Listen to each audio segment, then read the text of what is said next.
motors. Now this particular unit here is a 14 kVA diesel. So these come in either single phase or three phase. This is the single phase model. So it's got two 15 amp outlets on it. So for your larger power tools, they're all suitable for that. They also have a circuit breaker as well as an RCD or an earth leakage system. So that's all built into one. And you can see on the display unit here as well, you can scroll through the different displays. So it has the voltage, it has your amperage being drawn, it has the kilowatts, and it has the hertz as well. Down the bottom here, you've got an hour meter. So ideal for when you're doing your services, you can keep an idea on how many hours the machine has actually run up.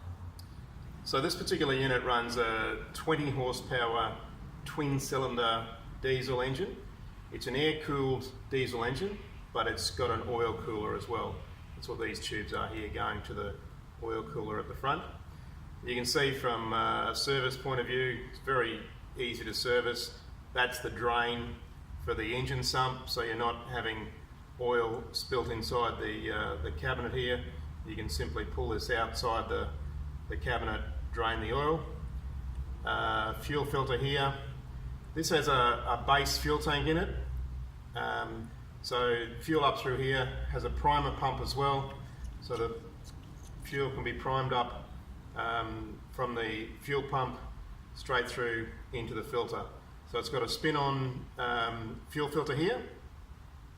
It's also worth noting that the capacity of this base tank is 60 litres, and these engines, they rate them at about 0.35 of a litre per kilowatt hour. So in terms of usage of available running time, if you extrapolate that out, so you've got 0.35 of a litre per kilowatt hour,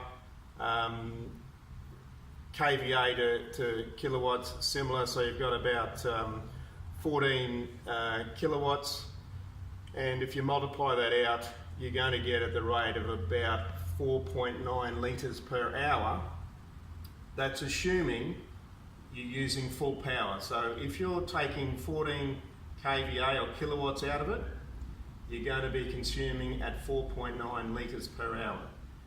The reality is that you're not going to be pulling full power out of it all the time.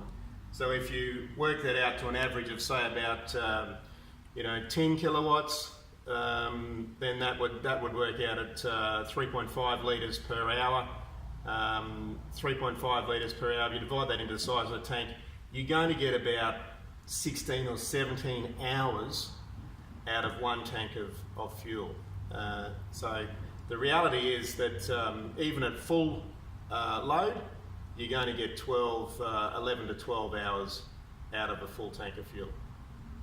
Now you can also see here, just on the other service side, you've got your oil filter here. So spin-on oil filter, fuel filter, and you've also got an inline fuel filter here prior to it going into the primer pump. Fuel gauge down here indicate the level of your tank, and so in terms of service, it's quite simple from access from this side. This door here just opens and allows you full access to this side of the machine. Okay, so on the left-hand side of the machine, same access. You've got this side door that gives you access to the side of the engine. So very easy for servicing. You can see up the top here, we've got the injectors. So easy to access the injectors if you need to do any servicing on them. The oil dipstick is here. So checking your oil level straight through here, and you've got your oil fill caps up the top here. You can also access it through the top of the unit as well. So for filling with oil, you can come straight in through the top. Makes it much easier when you're filling the unit with oil.